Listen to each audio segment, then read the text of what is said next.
Labadiena, sveiki atvykę šio naujai atidaromo Vilniaus universiteto Medicinos fakulteto mokslo centro naujakuriai. Sveiki atvykę, labai gera čia jūs šį rytą.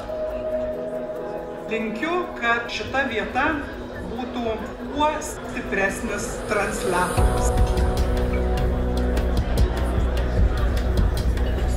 Ateini čia ir šviesa. Dokumentuota istorija prasidėjo 2002 metais. Prilyginamas kaip tiltas arba kaip švyturys.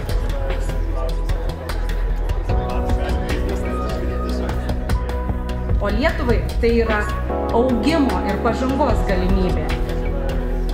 Gerbiami kolegos, svečiai, ministrė pirmininkė, ministrai, rektorių.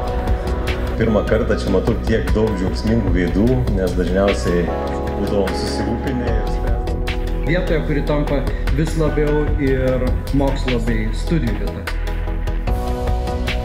Modernus, išmaniai pritaikytas skirtingiems mokslininkams ir labai svarbu pradedantiems tyrėjams.